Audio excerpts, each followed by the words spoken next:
Halo, selamat pagi semua. Pada video kali ini saya akan membahas tentang koordinat dan basis ya. Masih ada sangkut pautnya dengan bebas linear nantinya. Nah, apa itu koordinat dan basis? Saya akan review dulu sebentar tentang koordinat. Ya, dulu kita waktu belajar di SMA ya, ada sistem koordinat persegi panjang. Itu seperti ini kan? Nah, kenapa disebut persegi panjang ya? Karena menyerupai persegi panjang. Ini juga yang di R3 seolah-olah jajar genjang, padahal ini sebenarnya adalah persegi panjang juga. Sudutnya semuanya 90. Nah, misalkan sistem koordinat persegi panjang ini punya nama lain juga, namanya sistem koordinat rektangular ya.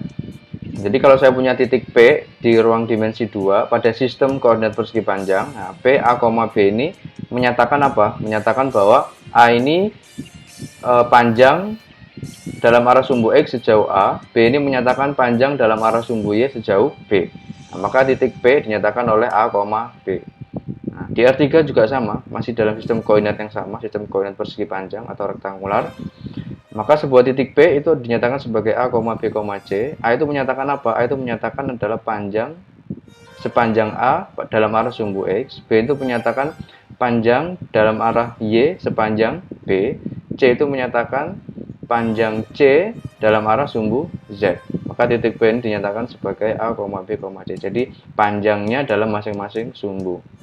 Nah, itu sistem koordinat persegi panjang atau sistem koordinat rektangular. Nah, sekarang saya akan kenalkan kepada kalian tentang sistem koordinat non-rektangular ya. Non-rektangular atau sistem koordinat tak persegi panjang. Sistem koordinat tak persegi panjang atau genjang atau miring, nah, disebutnya genjang atau miring ya. Ya, sama seperti sistem koordinat rektangular, cuman dia tidak 90 derajat sudutnya ya, agak miring. Jadi titik P, A, B dalam sistem koordinat non-rektangular atau dalam sistem koordinat genjang sama saja, atau sistem koordinat miring ya, boleh juga. A, B menyatakan panjang A dalam arah sumbu X, B-nya menyatakan panjang B dalam arah sumbu Y. Jadi titik P itu dinyatakan masih sama, yaitu menyatakan panjangnya pada masing-masing sumbu ya. Nah, pada R3 juga sama ya. Kalau saya punya titik P di R3 A, B, C, maka masing-masing ini menyatakan panjang dalam arah sumbunya masing-masing. Nah, jadi titik itu dalam sistem koordinat rektangular atau non-rektangular dinyatakan sebagai panjang dalam arah masing-masing sumbunya. Oke, sekarang sebelumnya saya jelaskan perbedaan juga. Kalau yang ini kita sebut sebagai persegi panjang ya, ini kan persegi panjang ya. Nah, ini kita sebut sebagai jajar genjang. Kalau ini pada sistem koordinat rektangular kita sebut sebagai balok, maka yang ini pada sistem koordinat tak persegi panjang ini disebut sebagai balok genjang. Nah, ini disebut sebagai balok genjang. Oke. Sekarang kita kembali ke aljabar linear, kaitannya dengan aljabar linear. Nah, pada aljabar linear, pada video sebelumnya saya sudah ingatkan bahwa jarang sekali menyatakan sumbu sebagai sumbu X, sumbu Y, sumbu Z. Nah, tapi menyatakan sumbunya sebagai faktor satuan dalam arah sumbu tersebut. Nah, misalkan di R2, ya, saya punya faktor satuan U1 dan faktor satuan U2. Nah, maka kalau saya sebutnya faktor satuan, berarti ini adalah sumbunya maksudnya.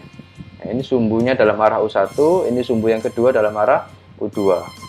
Nah, jadi titik P, A, B bagaimana menyatakannya? Menyatakannya adalah ya sudah, OP ini sama dengan AU1 tambah BU2 ini ya. OP sama dengan AU1 tambah BU2. AU1 itu apa? AU1 itu adalah kelipatan dari U1 sebanyak A. Sedangkan BU2 itu adalah kelipatan dari faktor U2 sebanyak B kelipatan. Kelipatannya sebanyak B. Nah, ya, jadi sesuai yang di fisika bahwa kalau saya punya AU1, saya punya BU2 ya, ini faktor AU1, faktor BU2, maka resultannya adalah ini kan. Nah, ya, berbeda sudut pandangnya ya. Menyatakan sebuah titik yang sama, ini titik P, A, B di R2, kalau tadi menyatakan panjangnya, sekarang kelipatan dari faktor satuannya. Kelipatan dari faktor satuan. AU1 ini kan kelipatan dari faktor satuannya. Ya. Sama di R3 ya, menyatakan sumbunya sebagai sumbu U1, faktor satuan dalam arah U1, faktor satuan dalam U2, faktor satuan dalam arah U3. Maka titik P di sini, A, B, C, dinyatakannya bagaimana? Dinyatakan sebagai kelipatan U1 sebanyak A, ini kelipatan U2 sebanyak B, yang ini kelipatan U3 sebanyak C. Nah, maka resultan ketiga vektor itu AU1, BU2, CU3, resultannya adalah titik P. Ini, ya. Ini harusnya vektornya ke sini ya. Ujung vektornya harusnya sampai di sini. Karena AU1-nya di sini, BU2-nya di sini, CU3 di sini, maka resultannya harusnya vektornya sampai ke sini. Nah, ini. Jadi titik P di sini, A, B, C. Jadi itu perbedaannya ketika kita memandang sebuah titik dengan menggunakan aljabar linear atau dengan sistem koordinat biasa. Ya. Jadi apa perbedaannya? Perbedaannya adalah pada sistem koordinat pada aljabar linear kita memandang sumbu pada sistem koordinat itu sebagai vektor satuan dalam arah sumbu tersebut.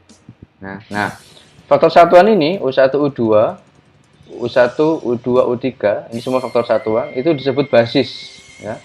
Jadi kalau U1, U2 ini disebut sebagai basis di sistem koordinat R2 yang genjang, yang miring. Sedangkan U1, U2, U3 ini juga basis juga tapi di sistem koordinat R3 yang miring atau di R3 genjang. Gitu ya. Berikutnya.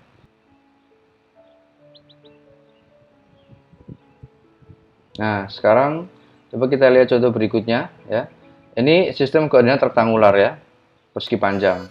Perbedaannya apa? Kedua sistem ini perbedaannya adalah yang satu skalanya sama. Ya, punya skala yang sama ya. Ini satu segini di sumbu X, ini juga di sumbu Y satunya sama segini. Sedangkan yang satunya punya skala yang tidak sama, berbeda. Di sumbu X satunya segini, di sumbu Y satunya sebesar ini. Ya. Nah, I dan J itu faktor basis pada sistem koordinat persegi panjang. Jadi ini I, ini J, ini I, ini J, meskipun skalanya berbeda. Nah, tapi dia disebut sebagai faktor basis dan faktor satuan. Ya, karena basis itu harus faktor satuan. Nah, kemudian, yang ini adalah apa? Ini adalah sumbu miring ya, atau sistem koordinat non rektangular yang tadi. Jadi kalau ini sama-sama sumbu miring, sistem koordinat miring, ya, non rektangular.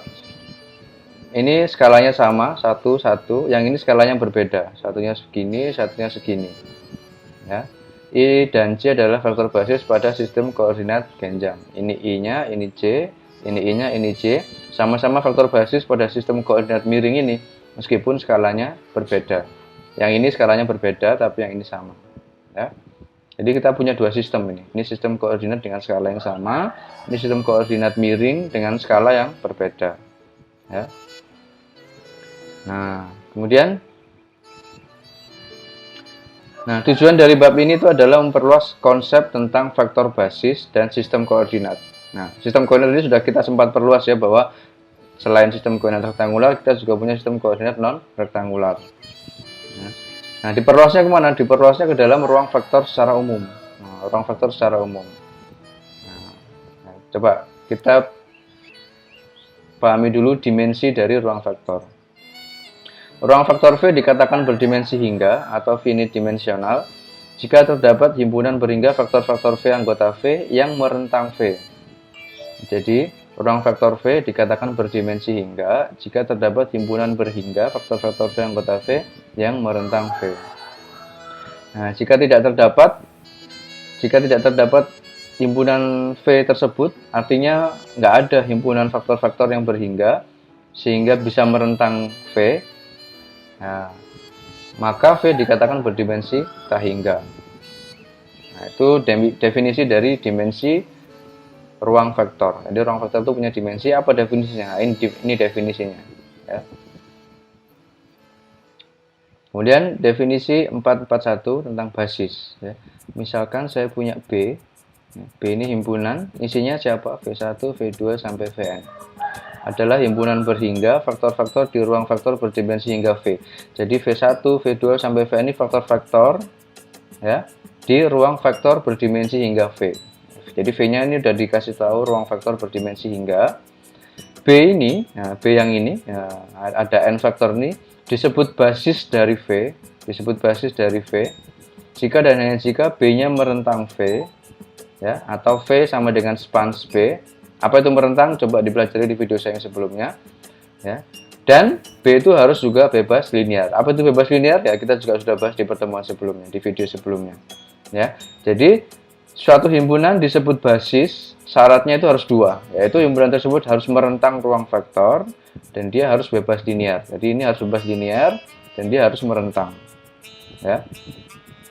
Nah, pada video berikutnya saya akan membahas tentang contoh-contoh apakah suatu himpunan bisa disebut sebagai suatu basis untuk suatu ruang vektor.